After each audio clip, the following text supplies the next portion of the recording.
አስክሬን ማጠብ አትፈሪም ወይ? አያስፈራም ወይ? በጣም ከባድ ስራ ነው። እንዴት ነው የምትሰሪው? ምናምን በጣም ብዙ ጥያቄ ጠይቃችሁኛል ብዙዎቻችሁ። ግን ከጥያቄያችሁ ውስጥ አንድ ጥያቄ በጣም ኢንተረስት አድርጎኛል። በሞተ ሰው መሀልና በህይወት ባለ ሰው መሀል ያለው ልዩነት ምንድን ነው? እንኳን ደስ አላችሁ። እነሆ አዲስ የስኳር ህመም መድኃኒት ተገኝቷል። ይህ መድኃኒት ግን የሚሰራው ታይፕ 1 ዳያቤቲስ ሜሊተስ ላይ ነው። በዛሬ ቪዲዮ ይህ መድኃኒት ምን ይባላል፣ እንዴት ይሰራል፣ ህክምናውስ ምን ይመስላል የሚለውን በዝርዝር እንመለከታለን። ኢትዮጵያዊ ሆኖ ስለ ቅዱስ ላሊበላ ውቅር አብያተ ክርስቲያናት የማያውቅ የለም። ነገር ግን ከአለቱ በታች ስለተደበቁት ሚስጥራት ስንቶቻችሁ ናችሁ የምታውቁት? በዚህ ቪዲዮ እንግዲህ አብዛኞቹ የማያነሷቸውን 5 ታሪኮች ላነሳ ስለወደድኩ ነው የመጣሁትና አድምጡኝ እላለሁ። እግዚአብሔርን ከማይፈራ አስመሳይ ጻድቅ እግዚአብሔርን የሚፈራ ኃጢአተኛ ይሻላል። የተጎሳቆለ ህዝብ በስቷል። ሆዴ ባሰው ህዝብ በስቷል። በሀገር ተስፋ የቆረጠ ሰው በስቷል። የሚያጽናናው የሚፈልግ ሰው በስቷል። ሰላም ጤና ይስጥልኝ። እንዴት አላችሁ? እንዴት ቆያችሁ? እንደተለመደው በእነዚህ ባያችኋቸው ቪዲዮዎችና ሌሎች ተጨማሪ ቪዲዮዎች መጣሁ። ተከታተሉኝ ዘንድ በአክብሮት ጋበዝኩኝ። ላይክ በማድረግ እንደተለመደው ጀምሩ። ከወደኛው ጉድ እስቲ እንጀምር። ትምሮ ያው መቼም ለሀገር መሰረት ነው ይታወቃል። ማንም አይኑን አያሽም በዚህ ዙሪያ ትምህርት ለሀገር መሰረት እንደሆነ። ለቴክኖሎጂያችን፣ ለጤናችን፣ ለግብርናችን፣ ለሁሉ ለመከላከያችን ቴክኖሎጂ ማበልጸጊያ ትምህርት መሰረት ነው። ለሁሉም ነገር ትምህርት መሰረት ነው እና ጂኦግራፊ ትጠይቃለች ይመስለኛል ጋዜጠኛዋ። ምናልባት የኤአይ እንዳይሆን ብዬ ተጠራጠርኩኝ። በእርግጥ ደግሞ የምናየው ሪያሊቲዎች ኤአይ እንዳልሆነም ይመሰክራሉ።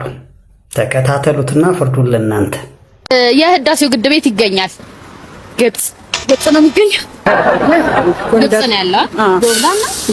ጆርዳን ነው ግብጽ ነው። በአረብኛው ጆርዳን ነው። ኦኬ። በአማርኛው ደግሞ ግብጽ። የህዳሴ ግድብ ቤት ይገኛል። የህዳሴ ግድብ አፋር ክልል ይገኛል። አፋር እንጎደ። የታላቁ ህዳሴ ግድብ ቤት ይገኛል።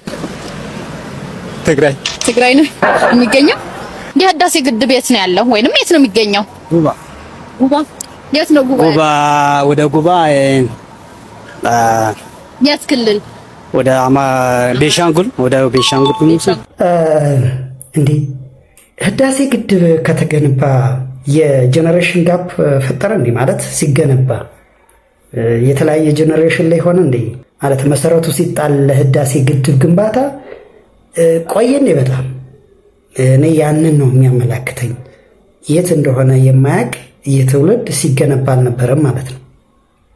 ወይ ደግሞ ትላንትና የተወለደ ነው ማለት ነው። እንግዲህ ብቻ ያው እንግዲህ የጂኦግራፊ ትምህርት ነው ምንድን ነው። አብዛኞቻችን ስለ ሀገራችን ኖሃው ብዙ የለንም። በተለይ አሁን ላይ ካለው ውጥንቅጥ የኑሮ ውጥንቅጥ who cares እንደዛ አይነት ነገር ሆኖ ይመስለኛል እንጂ ያው ወይንም ደግሞ ልብ ብሎ አለማስተዋልም ስለ ሀገራችንም የሆነ ቫልዩ ሰተን እያንዳንዷን ነገር መከታተል ብዙ ልምድ የለንም ይመስለኛል። ከዛ አንፃር ነው እንግዲህ የታዘብኩት። ለማንኛቸውም እንግዲህ ትምህርት ለጤና ስርዓታችን ለጤና ምርምሮች ወሳኝ ነው። እናም ይህ ዶክተር እንግዲህ ለስኳር በሽታ ታይፕ 1 ያለ የሚባለው መድኃኒት ተገኝቷል ይለናል። እስቲ አጠር ያለ የሱን የቪዲዮ ቅንብር ተከታተሉት። ያው መቼም እንዲህ አይነት ነገር ያው ለህዝባችን ብዙዎች በዚህ በሽታ ስለሚጠቁ ማለት ነውና እንከታተለው።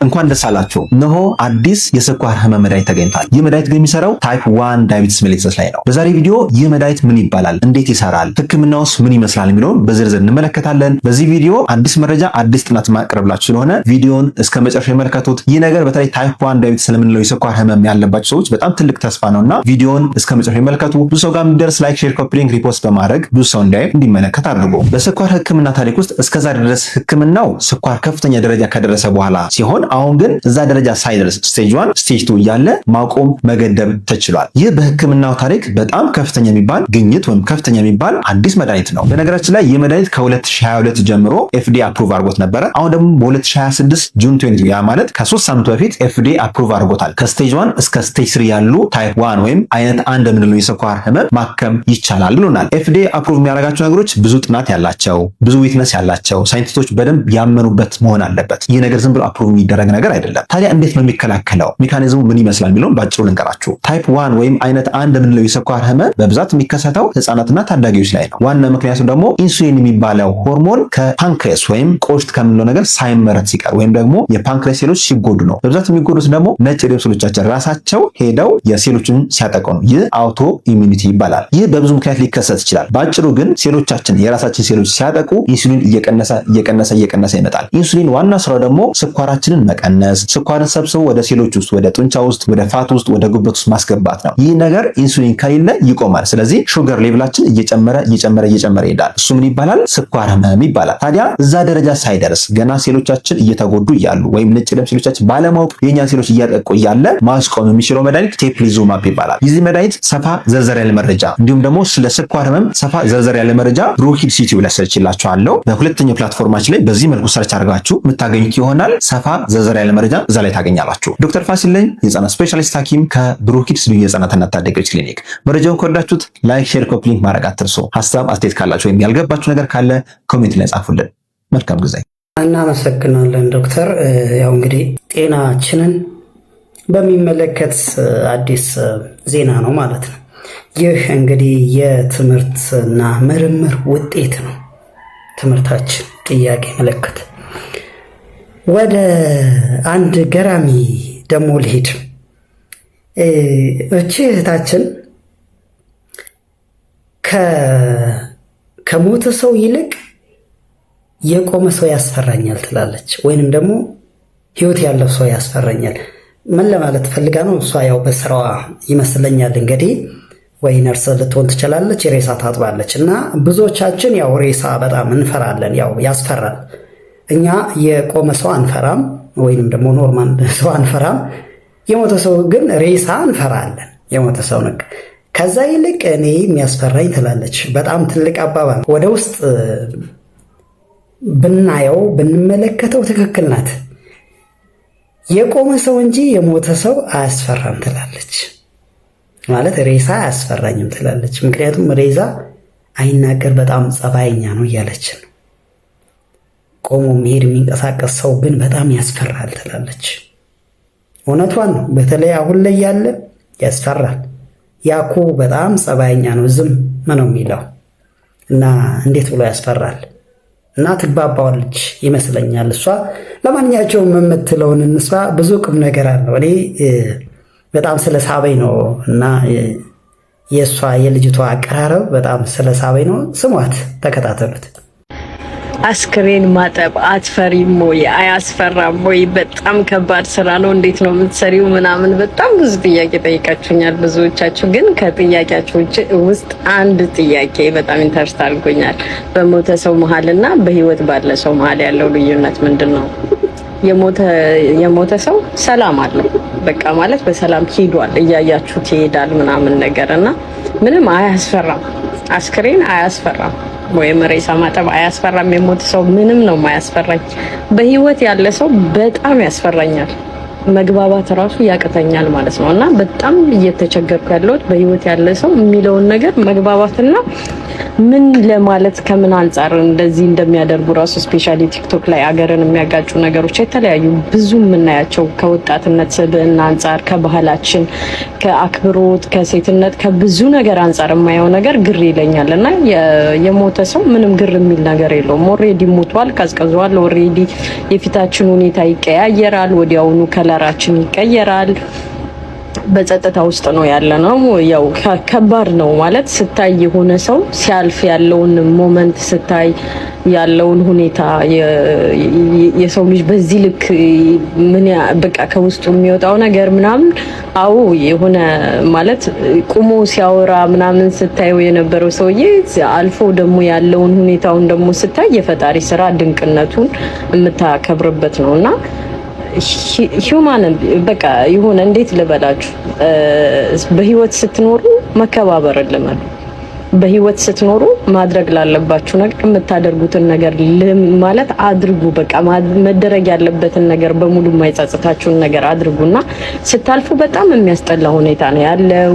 አስክሬን እንደምታስቡት አይደለም የሰው ልጅ ሲሞት ያለው ሁኔታና አዎ ያሳዝናል። በጣም አዝናለሁ እንደ ሰው ግን እንደምታስቡት ብዬ ቀውጬ ምናምን አላዝንም። ወይም ከሞተው ሰውዬ ጋር በጸጥታ አንድ ክፍል ውስጥ ስሆን ምንም ነገር የሚረብሸኝ ነገር የለምና እንደምታስቡት ቅዠት አይሆንብኝም። በጣም ብዙዎቻችሁ ወደፊት በጣም ምናምን ብላችሁኛል። ምንም ወደፊት የሚመጣብኝ ቅዠት የለም። እንደውም ከወደፊት የምትጠብቁኝ በህይወት ያለ ሰው ከሚያመጣብኝ ቅዠት ነው። እንደውም ቅዠት የሆነብኝ በህይወት ያለ ሰው ነውና የሞተ ሰው ምንም ቅዠት የለውም። ከለሩ መቀየሩ፣ የሰውነቱ መቀዝቀዝ፣ መድረቁ ያንን የመሰለ ዘንከት የሚል አካል ደርቆ ስታዩት እንደዚህ ለምንሆን ነገር የምንሰራው ክፋትና የምናደርገው ነገር ምናምን ስታስቡት አዎ ያሳዝናል። የሰው ልጅ እንዲህ መሆኑን መጨረሻውን አለማወቁ በህይወት ያለ ሰው ያሳዝናልና እኔን ግን ያስተምሮኛል። የምሰራው ስራ መጨረሻዬ እንዲህ መሆን ሰው ስለሆንኩኝ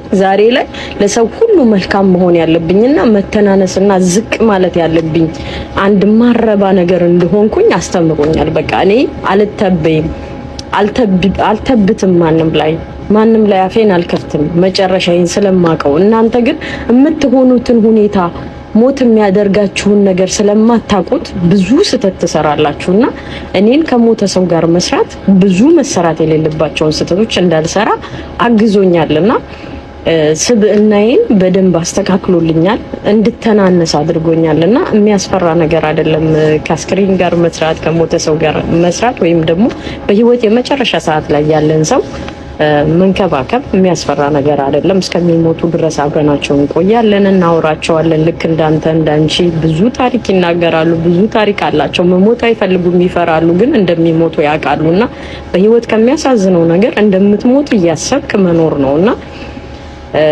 ያንን ሞመንታቸውን በህይወት እያሉ የሚያሳልፉትን ስቃይ ሀሰድ ምናምን ታያለ። በጣም ያሳዝናል።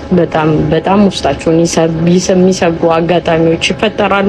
እነዛን አጋጣሚዎች በሰዎች በህይወት ውስጥ የገጠማቸውን ልትሞት ይሄን ያህል ቀን ነው ተብለው ወደ ክሊኒኩ ወይም ደግሞ ወደ አዛውንት መንከባከቢያ ማዕከል ከመጡ ሰዎች መሀል ታሪኮችን ስማቸውን ማለት በማይጠቅስ መልኩ አጋራቸዋለሁ። አሁንም ቢሆን አበረታቱኝ፣ ላይክ ኮመንት አድርጉ። ወገንን የሚጎዳ ነገር አልናገርም፣ ወገንን የሚጠቅም ነገር ነው። በመኖራችን እንደሰት፣ በምናልፍ ሰዓት የሚጸጽተንን ነገር አናድርግ። ለሰዎች በቂ ሰው እንሁን እና አበረታቱኝ እላቸዋለሁ። የሀገሬ ልጆች በጣም ነው የማመሰግነው ለምታረጉልኝ ሁሉ ነገር። ክብር ምስጋና ይስጥልኝ። አመሰግናለሁ ወንድምነቶቼ። እኛም በጣም እናመሰግናለን። እንዲህ አይነት እጅግ አስተማሪ የሆነ ነገር በቃ አወራጭ ቋንቋ አላቸው። በዝምታ ውስጥ ያወራሉ። ለዚች በዝምታ ውስጥ ለሚያወሩ ወይንም ደግሞ እንዲሆነ ለምንቀር ነው እንደዚህ እየሆን ያለ ነው እየተባለን ያለ ነው። በዘር በሃይማኖት እኔ እንደው ይሄንን ነገር በተለይ አመራሮች፣ የፖለቲካ አመራሮች ቢሰሙት።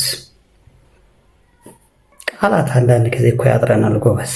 ቃላቶች አይገልጹትም ምን እየሆነ እንዳለ።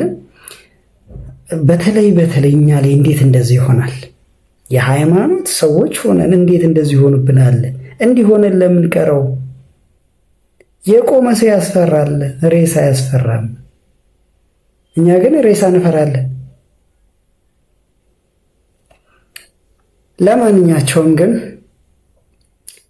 ወደ አባታችን እስቲ አንድ ቁም ነገር አንድ ትምህርት ያስተምሩንና ወደ ሌላኛው ደግሞ እንገባለን። ስለ ቅዱስ ላሊበላ ውቅር አብያተ ክርስቲያናት እስቲ መጀመሪያ የአባታችን አባ ገብረ ኪዳን እቺ አጠር ያለች ቪዲዮን ስማት። እግዚአብሔርን ከማይፈራ አስመሳይ ጻድቅ እግዚአብሔርን የሚፈራ ኃጢአተኛ ይሻላል። እርግጠኛ ሆኜ ነው የምነግራችሁ። ዳዊት ኃጢአት የወረሰው ሰው ነበር። እውነት ለመናገር ደጋግሞ በዝሙት የሚወድቅ ግን ማንን ይፈራ ነበር? እግዚአብሔርን ይፈራው ነበር። ወዲያው ኃጢአት ሰርቶ ጨንገር እንዳነሱበት ብላቴና አይኑ ብክን ብክን ብሎ ያለቅስ ነበር። እግዚአብሔርን ይፈራው ነበር። አንዳንድ ሰዎች ግን ተጠንቅቀው ነዋሪዎች ናቸው። ልባቸው ግን ከአንበሳ ይልቅ ይመራል፣ ደንዳና ነው። ከአንደበታቸው የሚወጣው ቃል ድንግጥ ያደርገኛል። እገሌ ሞተ ሲባል አሽሮታል እንኳን ደፋው ሲል ልቤ ስንጥቅ ይላል። እውነቴን ነው የምነግራችሁ። አይባልም እንደዚህ። ምን አባቱን ጆሮውን ቢለው ኑሮ ይላል። ነውር ነው። እንደዚህ ያለ የአውሬ ልብ ነው። በፍጹም በጠላትህ ሞት ደስ አይበልህ፣ ቀን የሚያመጣውን አታውቅምና። ሰሎሞን እንደዚህ ያለ በጠላትህ ሞት እንኳን አትደሰት፣ ቀን ጥሎ አንተም ትሞታለህ። ልበ ደንዳና አለመሆን፣ እግዚአብሔርን መፍራት ማለት እንደው ትልቅ ነገር እንኳን አለመናገር፣ ትልቅ ነገር ጥበብና ሰው መሆን ማለት እግዚአብሔርን መፍራት ነው። ቃለ ሕይወት ያሰማልን ለአባታችን። ወደ ሌላኛው ርዕሳችን ንግባ። ቅዱስ ላሊበላ ውቅር አብያተ ክርስቲያናት በዓለም እጅግ የሚደነቅ እንዴት እንደተሰራ እንኳን መርምረው ያልደረሱበት በዛ በጥንት ስልጣኔ በሌለበት ሰዓት የተሰራ ምናልባትም ሰዎች ሰሩት ብሎ ማመን የሚያስቸግር እንደገና ውስብስብ ሚስጥራት ያሉት ቤተ ክርስቲያን ንጉሥ ቅዱስ ላሊበላ ያነጸው ቀን ቀን እሱና ሰራተኞቹ ማታ ደግሞ መላእክት አነጹት ተብለው የሚነገርለት ህንፃ ብዙ ሚስጥር አለው ትለናለች እህታችን። ምንድነው እሱ ሚስጥሩ? እስቲ እንስማ፣ ተከታተሏት። ኢትዮጵያዊ ሆኖ ስለ ቅዱስ ላሊበላ ውቅር አብያተ ክርስቲያናት የማያውቅ የለም። ነገር ግን ከአለቱ በታች ስለተደበቁት ሚስጥራት ስንቶቻችሁ ናችሁ የምታውቁት? በዚህ ቪዲዮ እንግዲህ አብዛኞች የማይነሷቸውን 5 ታሪኮች ላነሳ ስለወደድኩ ነው የመጣሁትና አድምጡኝ እላለሁ። በተለይ 3ኛው ከአይምሯችሁ በላይ ነው የሚሆነው። ታሪኩ እንግዲህ የሚጀምረው በ12ኛው ክፍለ ዘመን ነው። የዛግዌ ስርወ መንግስት ንጉስ የሆነው ቅዱስ ላሊበላ በተወለደበት ዕለት እጅግ የሚደንቅ ታምር ተፈጥሮ ነበረ። እልፍ አእላፍ የሚሆኑ ንቦች ህፃኑን ከበውት ይዞሩ ነበር፣ ሳይነድፉት ምንም ሳያደርጉ ማለት ነው። ከዛ እናቱም አይታው በመገረም ላሊበላ ብላ ስም አወጣችለት ማለት ነው። ላሊበላ እንግዲህ አገውኛ ነው። ትርጓሜውም ንቦች ንግስናውን ወይም ክብሩን አወቁ ማለት ነው። ብዙ ሰው አብያተ ክርስቲያናቱን የሚያቸው ከላይ ሆኖ ነው። ነገር ግን ከአለቱ በታች 11ዱንም አብያተ ክርስቲያናት እርስ በርስ የሚያገናኙ ረዥምና ጨለማ የሆኑ የምድር ውስጥ መተላለፊያዎች ወይንም ዋሻዎች አሉ። ከነዚህም ዋሻዎች መካከል አንደኛው የሲኦል መንገድ በመባል ይታወቃል።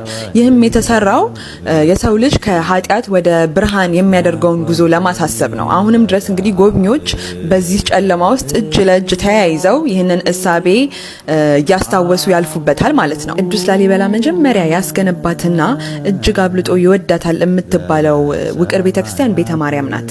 በዚች ቅዱስ ቦታም በጨርቅ የተሸፈነ ምስጢራዊ ምሰሶ አለ። ማንም ሰው እንዳይነካው የተከለከለ ማለት ነው። በዚህም ምስጢራዊ ምሰሶ ላይ ቅዱስ ላሊበላ የዓለምን ታሪክ ከመጀመሪያው እስከ መጨረሻው ጽፎበታል ተብሎ ይታመናል እና የተከለከለበትም ዋናው ምክንያት የሰው ልጅ ይህንን ምስጢር አይቶ እንዳይደነግጥ ወይንም ደግሞ ምስጢሩ ገሃድ እንዳይወጣ በሚል ነው እንግዲህ በልዩ ጨርቅ ተሸፍኖ ተደብቆ በሚስጥር የሚገኘው። እኔ በጣም የሚደንቀኝ ህንፃዎቹ የተጠናቀቁት በ23 ዓመታት ውስጥ ብቻ መሆናቸው ነው። እንግዲህ አስቡት እነዚህን የመሳሰሉ ከአለት የተፈለፈሉ ጥበባት በዚያን ዘመን በ23 ዓመታት ውስጥ ብቻ በሰው ልጅ አቅም ተሰርቶ ያልቃል ብሎ ማሰብ ዘበት ነው።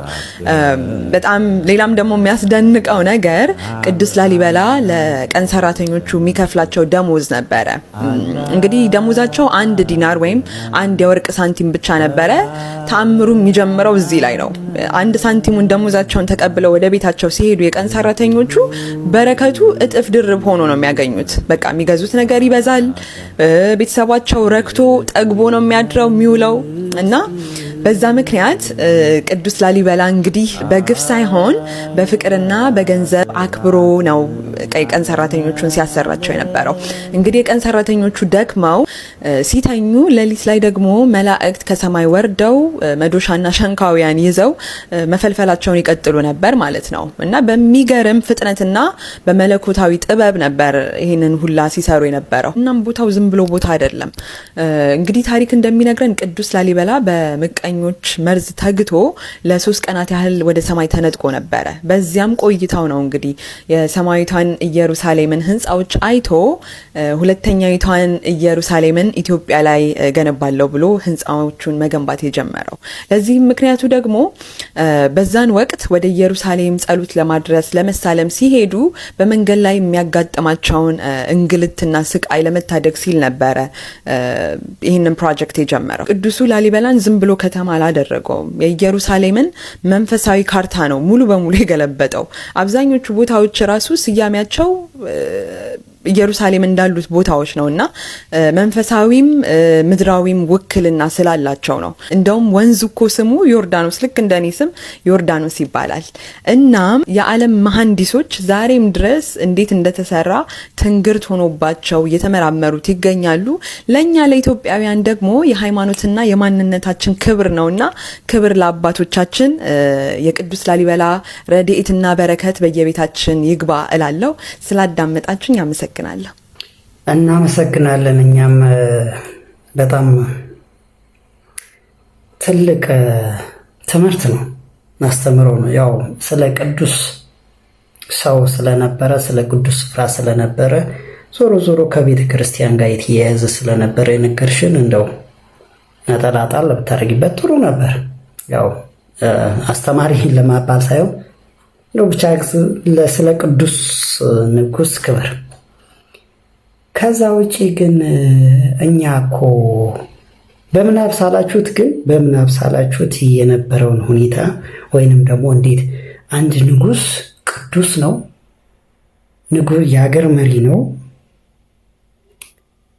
ስለ ቤተ ክርስቲያን ነው የሚያወራው፣ ስለ እግዚአብሔር ነው የሚያወራው፣ እስከ ሰማይ ድረስ መጥቆ የሚሄድ። በእርግጥ አሁን ላለው ትውልድ ይሄ ተረት ነው። እኔ አምናለሁ እግዚአብሔር እንደዛ አይነት ነገር እንደሚያደርግ። እንደዛም አድርጎ መሰለኝ እቺ ሀገር እስካሁን የቆየችው የምትቆየውም ከነ ግራኝ አህመድ ከነ ዮዲት ጉዲት መዓት ሁሉ የዳነችው እግዚአብሔር ስላለ ይመስለኛል። ለማንኛቸውም ግን ያው እዚህ ቅዱስ ስፍራ ያላየን ሄደን ብናየው ያው መልካም በረከት ይኖረዋል ብዬ ተስፋ አደርጋለሁኝና እስቲ አሁን ደግሞ ሌላኛውን አሁንም አባታችን ቃል የእግዚአብሔርን የተወሰነ ይበሉን እንስማው። ክርስቲያን ሆኖ ዘረኛ ከሚሆን ሰው ከሃዲ ሰው ይሻላል። ይሄ በጣም ከፍተኛ የሆነ ኃጢአት ነው። እኛውን ኃጢአት የሚመስለን ወይ ነፍስ መግደል ብቻ ነው ወይ ስርቆት ብቻ ነው። ዘረኝነት ግን የክርስቶስን አካሉን እየቆራረጡ የተለያየ ቦታ የማስቀመጥ ያህል ታውቃላችሁ። ቤተ ክርስቲያን የክርስቶስ አካል ናት። የዚህ ሀገር ተወላጅ ስንል ማንንም እንቆራርጠው የክርስቶስን አካል። ከዚህ በላይ አይሁድስ አንድ ቀን ነው የሰቀሉት። እኛ ስንት ቀን ነው ክርስቶስን እየከፋፈልን ነው ያለ? አይሁድ አንድ ቀን ብቻ ነው የሰቀሉት። እኛም ክርስቶስን እየሰቀልን ነው በመለያየት በክፋት። ይሄ ልቡናችን ካልነጻ እግዚአብሔር አይዘበትበትም። ከናዝሬት ደግሶ ይወጣል። እንዲሁ ከቃሉ ጋር ናቸው። ከቃሉ ጋር ናችሁ። እግዚአብሔር ሁላችን ጋር ትዕቢታችን ይጥለናል። እውነቴን ልንገራችሁ፣ እኛ ጻድቃን፣ እኛ ኢትዮጵያውያን፣ እኛ ቅዱሳን፣ እኛ እንደዚህ ባል እኛ የለም። የሚያድነን የክርስቶስ መንገድ በአምሳለ እግዚአብሔር ለተፈጠረ ሰብ ብዘረኝነት ክንመቃቅሎ አይንኽእልን ኢና ስልጣን ይብልና እዚ መንፈሳዊ ትምህርቲ እዚ ንብዙሕ ነገር ይክትንተን ንኽእል እቲ ዝዓበየ ሓጢኣት ዘረኝነት እዩ ኣነ ንጹህ እየ ንስኻ ረስሓ ኸልካ ምፍራድ እዩ እቲ ዝዓበየ ሓጢኣት ስለዚ ንሕና እውን ንስኻ ቡዳይ ኢኻ ንስኻ ባርያ ኢኻ ንስኻ ዝሰርሓ ሽኽላ ኢኻ ንስኻ ሸማኒ ኢኻ ንስኻ ዲቓላ ኢኻ ኢልና ክንፈላሊ ስልጣን የብልና ሓደ ሰብ ኳላ ርእና ይሕማቕ ስራሕ ተሰሪሑሲ ሓጢኣተኛ ኢኻ ኢልካ ይፍረድኒ እንታይ ዳ እቲ ትሰርሐለኻ ሓጢአት እዩ ይዝባል ምክንያት ፍርድና ይፈጣሪ አንሕና ግን ብዙሕ ነገር ኢና ንፈርድ አረል ውልቀ ሰብ ብቻ ይኾነ ንፈርድ ንበዓልትና ንጹሃት ጌርናሲ በዓሌት ብዘሪና ንፈርዶም ዘለና ስለዚ ትክክል ኣይኮነን እቲ ሳይነስ እውን ይፈቅደን እቲ ቃል እግዚአብሔር እውን ይፈቅደን እዩ ስለዚ ሕዋተይና ናብ ልብና ንመለስ ኩለኻ ብፍላይ መንእሰይ ሓይሊ ኣብ 21 ክፍለ ዘመን ለተፈጠርካ ክትነቅሕለካ ሕተት አንብብ አረጋግጽ ይመቸውም መቸየና እናመሰግናለን ወንድማችን አባታችንን ቃል ያሰማልን። እንግዲህ ያው በትግርኛ ይሄ ዘረኝነት ይቅርብን የሚል ሐሳብ ነው እንግዲህ ያው ያስተላልፈው። ወደ ትግራይ ከገባን አይቀር እንግዲህ ትላንትና ተወሰነ መረጃ አጋርቼ ነበር በጳጳሱ የግድያ ሙከራ ዙሪያ። ወንድማችን ዳዊትም እንደዚህ ይላል። ሊቃነ ጳጳሳቱ ላይ የግድያ ሙከራ ተደረገ። ዛሬ ሐምሌ 1 በትግራይ የሚካሄደውን ጦርነት አስመልክቶ ወጣቶች ላይ እየደረሰ ያለውን አፈናና ግዳጅ አስመልክቶ ሊቃነ ጳጳሳቱ አቡነ ናትናኤልና አቡነ አረጋዊ ስላወገዙና ድርጊቱን ቤተክርስቲያን ስለተቃወመች ለሊት 6 ሰዓት ላይ ሊቃነ ጳጳሳቱን ለመግደል ሙከራ ተደርጓል። አባቶች ላይ እስካሁን ድረስ ምንም አይነት የአካል ጉዳት ባይኖርባቸውም አሁንም ቢሆን አባቶች ቃላቸውን አንድ አድርገው ይህን አጸያፊ ድርጊት የትግራይ ኦርቶዶክሳውያን በአሁን ሰዓት ላይ ጦርነት አያስፈልጋትም፣ ሰላም ነው የምንፈልገው፣ ይህን ድርጊት አሁንም ቢሆን እንቃወማለን፣ ወጣቶችን አትፈሱ ሲሉ ተናግረዋል። ሁላችሁም ኮሜንት ላይ እየገባችሁ ለሚመለከተው አካልም እንዲደርስ ፍትህ በትግራይ ለሚገኙ ወጣቶች፣ ፍትህ በጭቆናና በአፈና ለተያዙት ወጣቶች እያላችሁ ጻፉ። እንግዲህ ህዝባችን ዞሮ ዞሮ በዛም በሰሜኑም በደቡብም በምስራቁም በሁሉም አቅጣጫ ብዙ መከራን እያየ ነው። በትግራይም አለ፣ በሌላውም አለ፣ በሁሉም አለ። እንግዲህ እግዚአብሔር ብቻን ሀገር እያሳረፋት በቃችሁ ይበለን።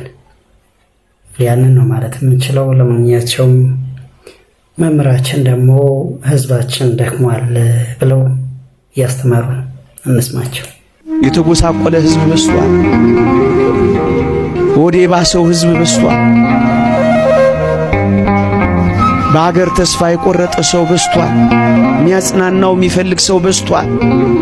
ሸክሙን የሚሸከምለት ካህን የሚፈልግ ሰው በስቷል።